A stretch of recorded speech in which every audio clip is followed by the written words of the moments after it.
Hi guys and welcome back to the channel Deepak Yadav Education. Welcome to the daily current affairs of 20th of April 2026. तो guys आज है तारीख 20 अप्रैल 2026 और है Monday. आज की तारीख से जितने भी मोस्ट इंपॉर्टेंट करंट अफेयर्स बनेंगे वो सारे के सारे करंट अफेयर्स हम इस पर्टिकुलर लेक्चर के अंदर में डिस्कस करेंगे। आज का सेशन बहुत ही ज़्यादा इंपॉर्टेंट है और आप लोग को पता होना चाहिए रोजाना सुबह 5:30 बजे ये वीडियो अपलोड होता है और पिछले 3 दिनों में ये सेशन अपलोड नहीं हो पाया था। मेरे कुछ हेल्थ इश्यूज़ थे जो मैंने आप लोगों को ऑलरेडी इन्फॉर्म कर दिया था। ना वापस से कंटिन्यू कर रहे हैं। आपको ये बिना ब्रेक के रेगुलर बेसिस पर इस सेशन को आपने अटेंड करना है अर्ली मॉर्निंग 5:30 बजे। करंट अफेयर्स की प्रिपरेशन में अगर आपको कोई परेशानी हो रही है, चैनल आपके लिए बेस्ट होने वाला है। इस चैनल पे करंट अफेयर्स की हर एक इन्फॉर्मेशन जो एग्जामिनेशन के लिए रेलिवेंट है वो सब कुछ कवर होती है। 2 वीडियोज डेली अपलोड होता है। सुबह 5:30 बजे छोटा सा वीडियो होता है 25 to 30 मिनट्स का, आप ऐसे कभी भी कवर कर सकते हैं। एंड इसके बाद सेशन अपलोड होता है 7:15 पे। लाइव डिस्कशन होता है द हिंदू न्यूज़पेपर का, जहां पे न्यूज़पेपर एग्जैक्टली पढ़ा कैसे जाता है, न्यूज़पेपर से नोट्स कैसे बनाए जाते हैं वो हम सीखते हैं। तो इस सेशन को खत्म करो, 7:15 पे सेशन में जुड़ना है। याद रखना, टाइम सेट कर लेना, 7:15 पे द हिंदू के वीडियो में मिलेंगे। ओके, चलिए दोस्तों, बाकी इस लेक्चर का जो पीडीएफ वगैरह है वो अगर आप लोगों ने चाहिए वो कहां पर मिलेगा? टेलीग्राम पर जाना, दीपक यादव एजुकेशन यूपीएससी लिखना, मेरा टेलीग्राम चैनल मिल जाएगा। यहां से आप लोग इन लेक्चर के पीडीएफ डॉक्यूमेंट्स को डाउनलोड कर पाओगे। तो चलिए फिर शुरुआत करते हैं आज के इस रेलिवेंट से डिस्कशन को, आज के इंपॉर्टेंट करंट अफेयर्स को जो जो एग्जामिनेशन में पूछे जाने वाले हैं। सबसे पहला आर्टिकल जो है ये हमारा जीएस पेपर नंबर 2 हेल्थ के पॉइंट ऑफ व्यू से इंपॉर्टेंट है। हम यहां पर एक वैक्सीन के बारे में बात कर रहे हैं विच इज बैसिल कैलमीट क्वेरिन वैक्सीन। अब क्वेश्चन ये है कि ये वैक्सीन क्यों चर्चाओं में है, पहले हमें ये समझना होगा ना ये न्यूज़ में क्यों है, तभी तो मजा आएगा कि हाँ कारण क्या है, फिर उसके बाद में स्टैटिक डेटा को कवर करना है। हालांकि ये कारण नहीं पूछा जाएगा तो ये वाली इंफॉर्मेशन पूछी जाएगी आपसे एग्जामिनेशन में।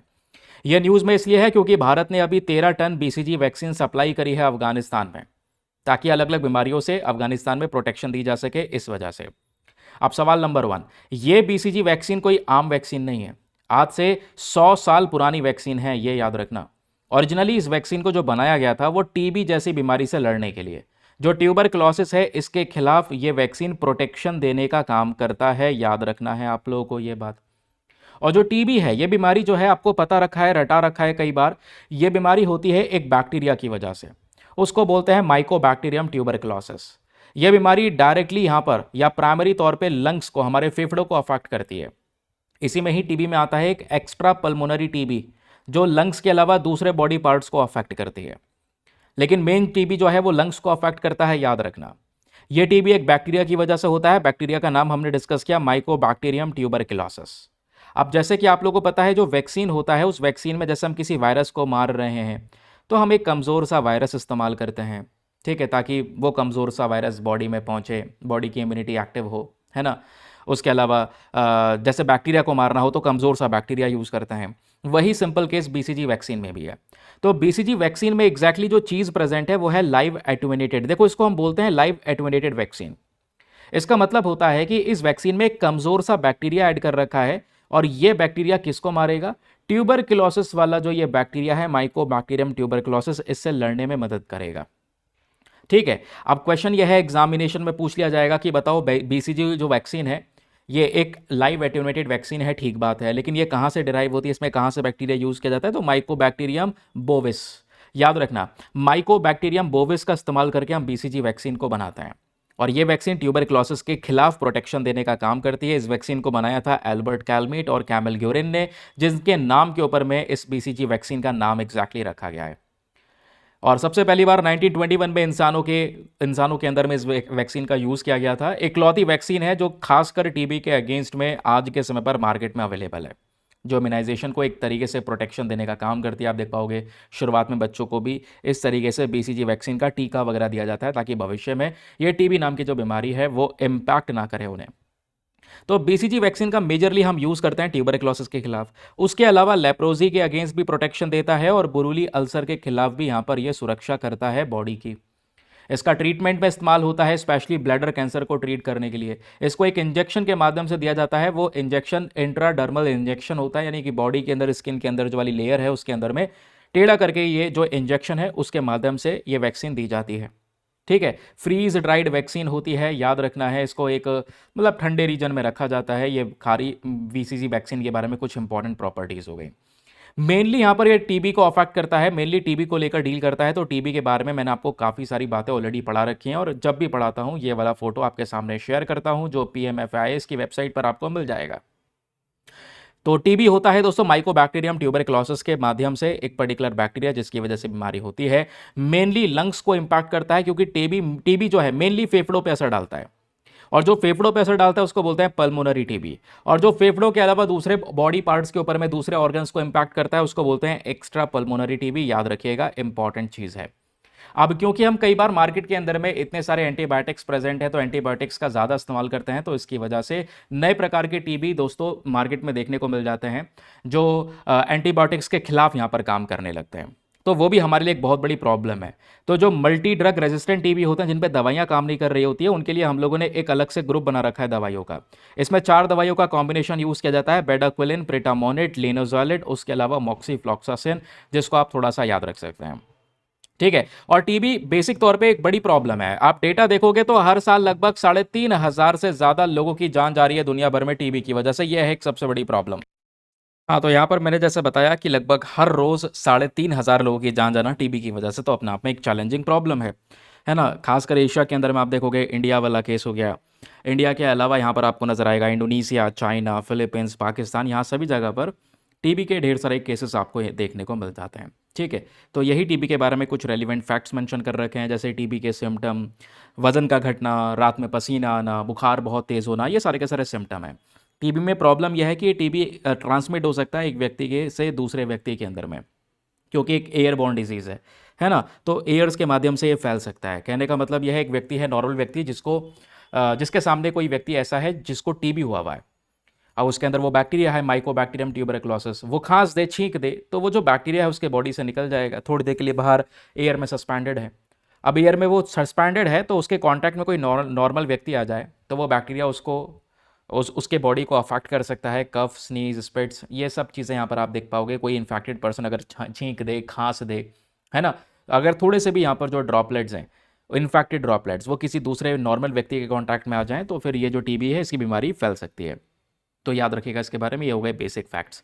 तो BCG वैक्सीन और टीबी का क्या रिलेशन है वो हम लोगों ने समझा। सेकंड आर्टिकल में हम एक बहुत इंपॉर्टेंट रिवर के बारे में बात कर रहे हैं दोस्तों, पोटोमैक रिवर। एग्जामिनेशन में क्वेश्चन बनने के चांसेस हैं। ऐसे कई सारे मतलब टॉपिक्स हैं रिवर्स को लेकर जो यूपीएससी के फेवरेट होते हैं। हर साल रिवर को लेकर 2 क्वेश्चन आते आते हैं। हम पोटोमैक रिवर की बात कर रहे हैं, तो पहली बात तो आपने जो सीधे सीधे रट लेना है वो है USA की रिवर। अमेरिका में ये प्रेजेंट है। अमेरिका का ये जो रीजन आपको दिख रहा है ये मिडिल रीजन है, लेकिन ये वाला इधर वाला पोर्शन क्या हो गया, ईस्ट वाला रीजन हो गया। ठीक है। तो USA के अंदर में सेंट्रल रीजन में, ईस्टर्न साइड में, ठीक है, अमेरिका के सेंट्रल रीजन ईस्टर्न साइड में पोटोमैक रिवर प्रेजेंट है।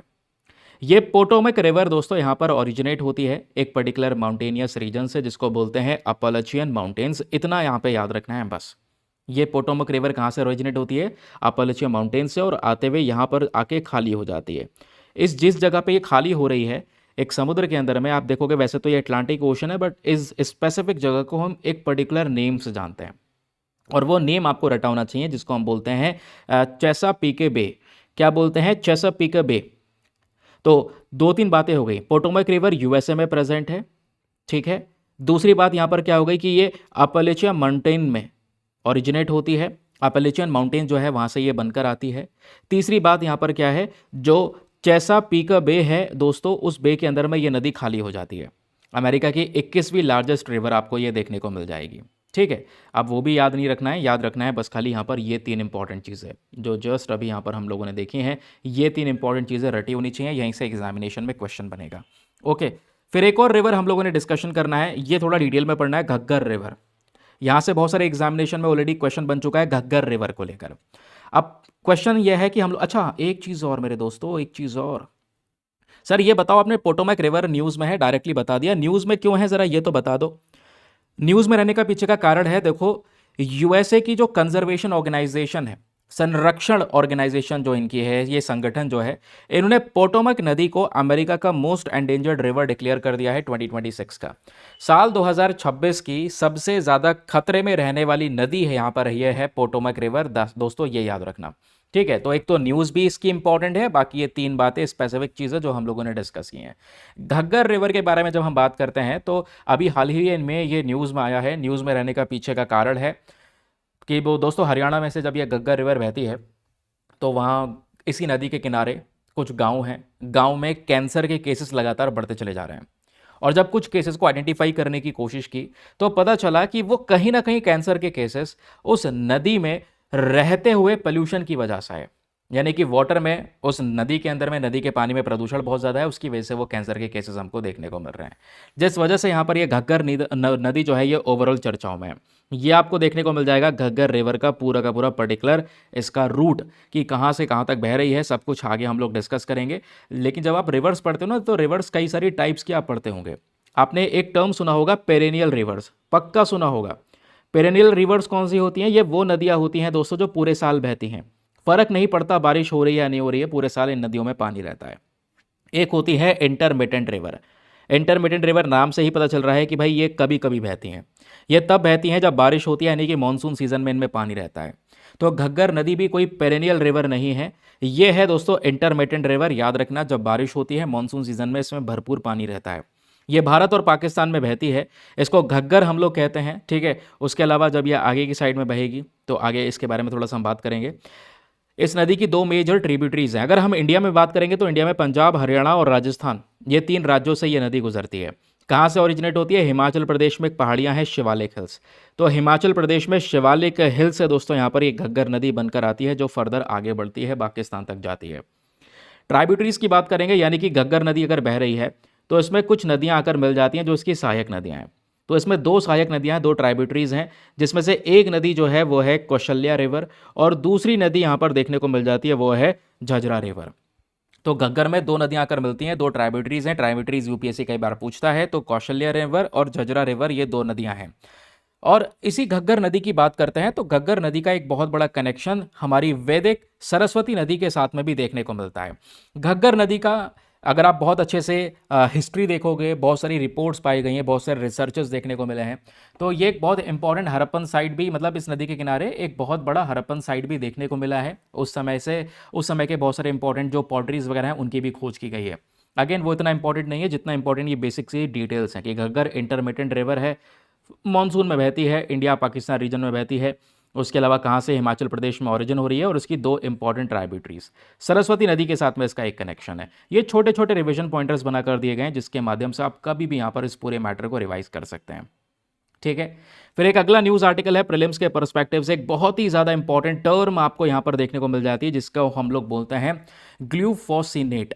ग्लूफोसिनेट यहाँ पर टर्म यहाँ पर आपको देखने को मिल रही है। ये क्या है ये पता होना ज़रूरी है, लेकिन इससे पहले मैं आपको बता दूं ये टॉपिक इंडियन एक्सप्रेस में एक्सप्लेनर सेक्शन पे पब्लिश हुआ है, ऐसे ही मैं ये लेकर नहीं आया हूँ।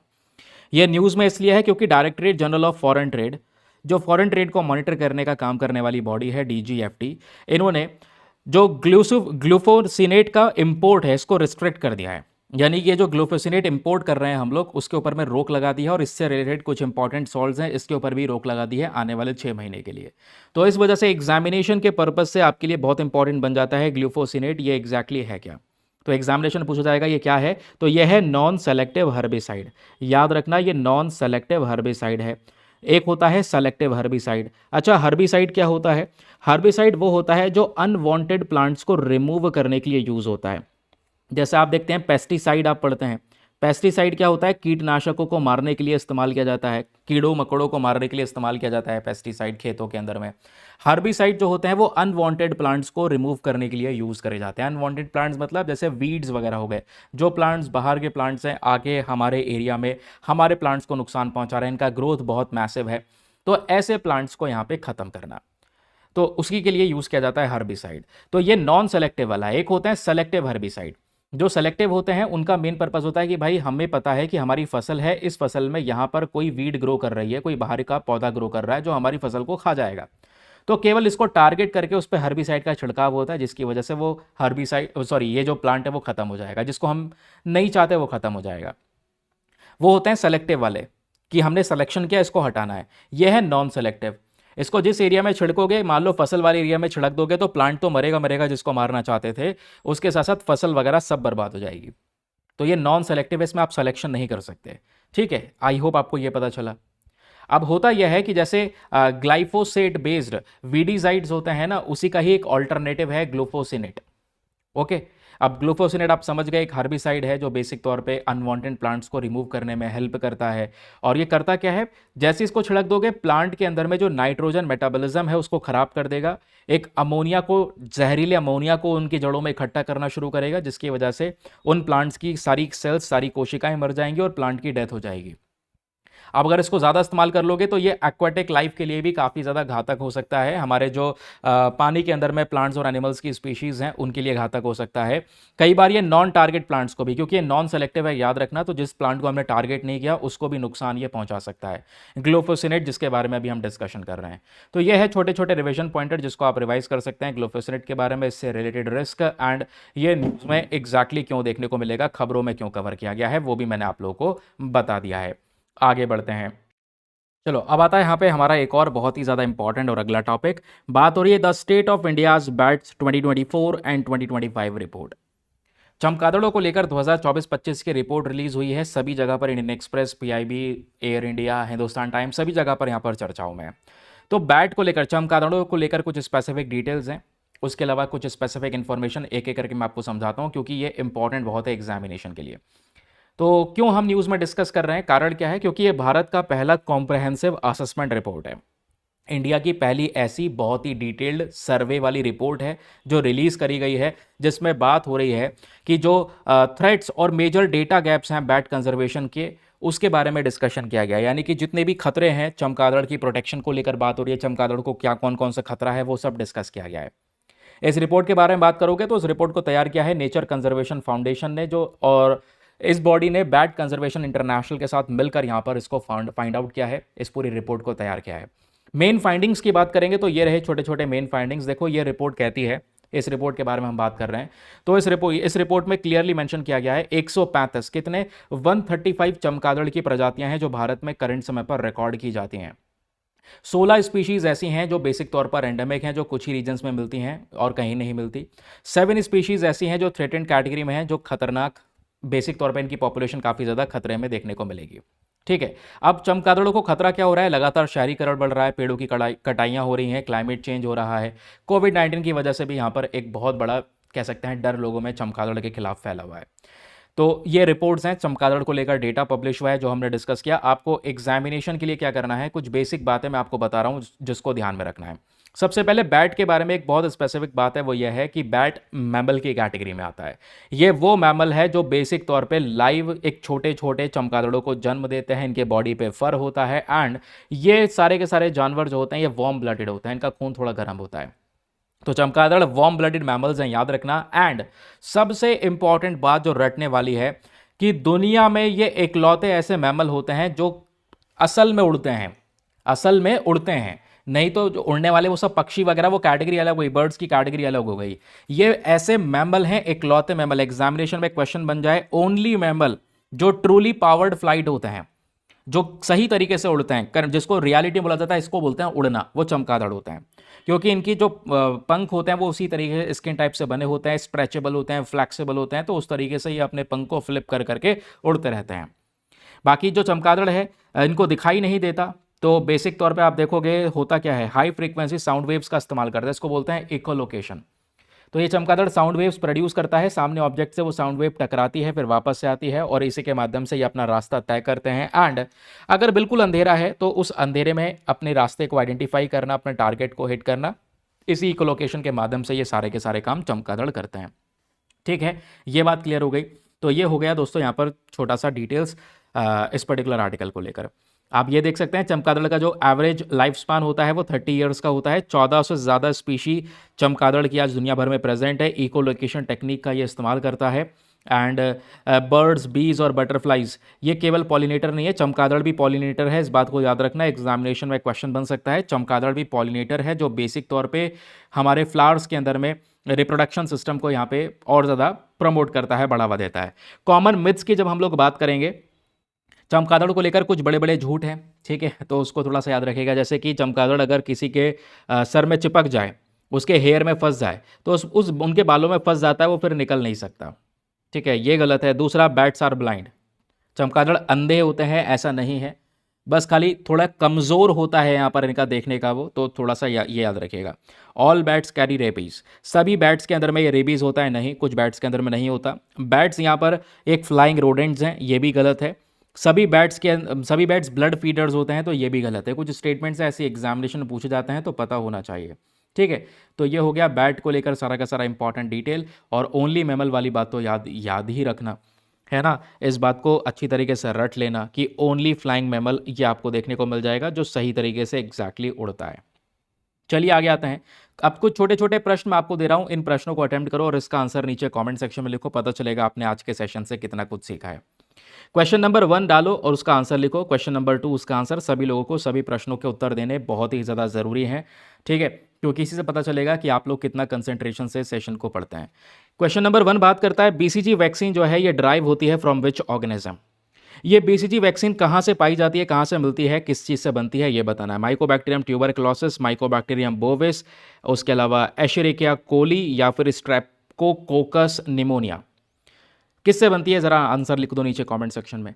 अगला क्वेश्चन आपके सामने प्रेजेंट है पोटोमक रिवर को लेकर कि जो पोटोमक नदी है ये कौन सी वाटर बॉडी के अंदर में जाकर खाली होती है, ये बताना है। क्या ये नदी गल्फ ऑफ मैक्सिको में खाली होती है, क्या यार, क्या ये गल्फ ऑफ मैक्सिको में खाली होती है, या फिर चेसापीक बे में खाली होती है, या अटलांटिक ओशन में डायरेक्टली खाली होती है, या फिर ग्रेट लेक्स के अंदर में खाली होती है, तो बताएं यहाँ पर क्या है इसका एग्जैक्टली आंसर। फिर अगला क्वेश्चन है which of the following statements about Ghaggar river is correct. Ghaggar नदी को लेकर चारों में से कौन सा स्टेटमेंट सही है। पहला, क्या ये एक पेरेनियल रिवर है जो बेसिक तौर पे हिमालय से ओरिजिनेट होती है। सेकंड स्टेटमेंट, क्या ये पूरे साल बहती है अरेबियन सी में। तीसरा स्टेटमेंट, क्या ये इंटरमिटेंट रिवर है जो मेनली मानसून के दौरान बहती है। क्या ये डेकन प्लेट्यू में ओरिजिनेट होती है, तो बताना है इसमें से कौन सा सही उत्तर है।